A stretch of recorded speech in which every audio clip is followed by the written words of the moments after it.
کہ دین کو اپنا کام نہیں بنایا کہ ہر شکل رکاوٹ بنے گی، ہر شکل رکاوٹ بنے گی، اور وہ اپنی طرف اس کو بلاوے گی، پھانسے گی، پھر وہ کہیں کا بھی نہیں رہے گا۔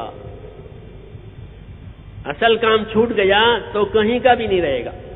نہ اللہ کے کام کا نہ اپنے کام کا۔ دونوں باتوں سے آدمی جاتا ہے، کیونکہ اس کو بڑے کام کے لیے بنایا ہے، وہ بڑے کام سے اس نے اپنی راہ ہی بدل لی ہے، تو اب جس راستے پر جائے گا میرے دوستو وہ کہیں کا بھی نہیں رہے گا، اور دنیا والے اس کو کہیں کا بھی نہیں رہنے دیں گے، ہاں کہیں کا بھی نہیں رہنے دیں گے، کیونکہ اپنے اصل کام پر نہیں ہے، اصل ذمہ داری پر نہیں ہے، دوسرے راستے پر ہے۔ تو اس کی ہمدردی کریں گے وہ بھی غلط کریں گے، ہاں ہمدردی جو کریں گے نا وہ بھی غلط کریں گے۔ ہم لوگ جب مدرسہ میں پڑھتے تھے عربی کی ابتدائی کتابیں عربی ادب سیکھنے کے لیے، تو اس میں چھوٹے چھوٹے قصے آتے ہیں، تو اس میں ایک قصہ تھا، یہ اس پر کہہ رہا ہوں کہیں کا بھی نہیں رہے گا، جس کام کے لیے بنایا گیا، جس کام کے لیے اس کو مقرر کیا، جب وہ اس کا نہیں پھر کہیں کا بھی نہیں، تو اس میں ایک قصہ لکھا تھا، یہ سمجھنے کے لیے کہہ رہا ہوں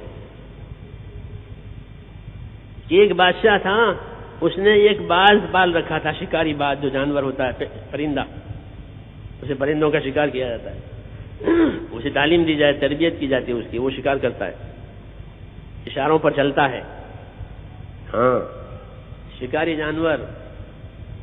جن کو شکار کے لیے اس کو باقاعدہ تیار کیا جاتا ہے، اس کو تعلیم دی جاتی ہے، وہ شکار کرتا ہے اپنے مالک کے لیے۔ شریعت نے بھی اس کے شکار کو حلال بنایا، مگر اس کی شرطیں رکھی ہے جو کتابوں میں لکھی ہوئی ہے کہ اتنی شرطیں اس جانور میں پائی جاوے تو وہ اس کا شکار حلال ہے، مر جاوے تو بھی۔ اور وجہ اس کی یہی لکھی ہے کہ یہ شکار اپنی خواہش کے لیے نہیں کر رہا ہے، اپنے مالک کے لیے کر رہا ہے، ہاں تو خیر وہ تو کتابوں میں لکھی ہوئی بات ہے کہ کیا شرطیں ہیں، مجھے تو وہ قصہ سنا آپ کو۔ تو وہ شکار وہ باز پال رکھا تھا بادشاہ نے، شوقین تھا وہ شکار کا۔ ایک مرتبہ وہ باز کہیں اڑ گیا محل میں سے، اور اڑ کر کے ایک بڑھیا تھی اس کی چھپریا بجا کے بیٹھ گیا۔ وہ باہر نکلی بڑی بھی، دیکھا کہ ایک جانور بیٹھا ہوا ہے، چونکہ وہ مانوس تھا انسانوں سے، وہ اڑنے والا تو تھا نہیں دیکھ کر کے، تو وہ مانوس نہ وہ پکڑ لیا اس کو بڑی بی نے۔ جب اس کو پکڑ لیا تو وہ بڑی بھی بوڑھے ہوتے ہیں تو ان میں شفقت آ جاتی ہے، دادا دادی نانا نانی اکثر یہ شفقت والے ہوتے ہیں، عمر بڑی ہو گئی تو دوسرا جذبہ پیدا ہوتا ہے شفقت کا، تو دیکھا اس کو کیا اتنا کیسا جانور ہے، پھر اس کو دیکھا تو دیکھا اس کی چونچ تو ٹیڑھی ہے اور اس کے ناخن تو بڑے بڑے ہیں اور پر بھی اس کے بڑے بڑے ہیں، تو بڑی بی کو بہت رحم آیا، ہاں کہ ارے یہ بیچارہ جانور، اس کی تو چونچ ٹیڑھی ہو گئی ہے، یہ کیسے کھاتا ہوگا دانا، کبوتر کی چونچ سیدھی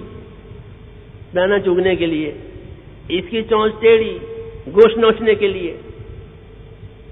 تو اللہ کی تخلیق ہے، اس بڑی بی کو نہیں معلوم ہے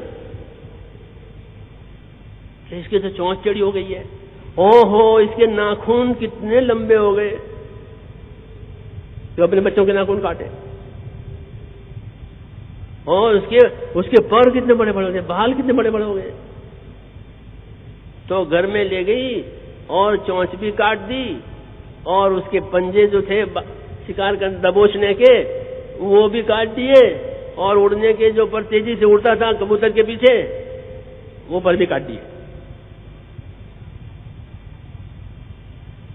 سمجھ بات آ رہی ہے؟ اب ادھر تلاش ہو رہی ہے بادشاہ کے یہاں، یہ باز کہاں چلا گیا، بہت قیمتی ہے۔ تو اس کے آدمی ادھر ادھر پھر رہے ہیں تلاش میں، تو ہوتے ہوتے یہاں پہنچ گئے، تو بڑی بی کے یہاں مل گیا وہ، تو دیکھا اس کی حالت کو،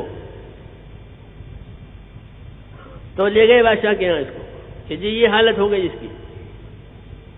تو بادشاہ نے کہا ٹھیک ہے، اس کی یہی حالت ہونی چاہیے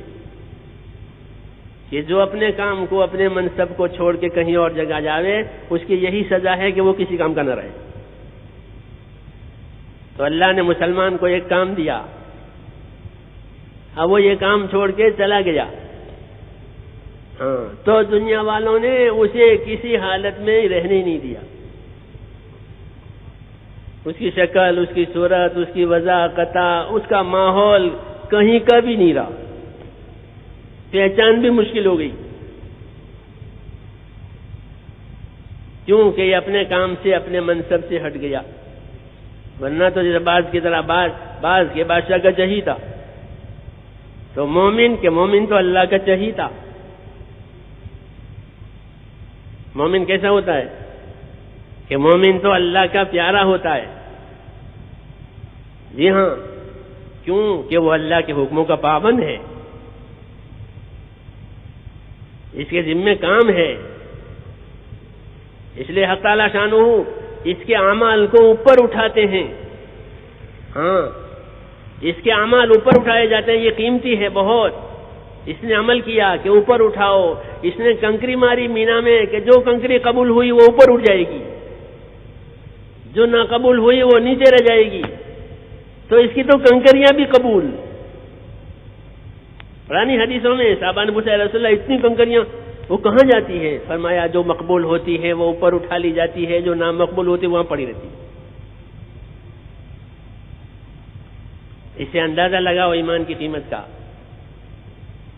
کہ مومن جب اپنے ایمان کے تقاضوں پر چلے گا تو اس کے تو اعمال اوپر اٹھائے جائیں گے، اور اس کے اچھے اعمال کی وجہ سے عالم پر اچھے حالات آئیں گے۔ ہاں، یہ بتایا گیا،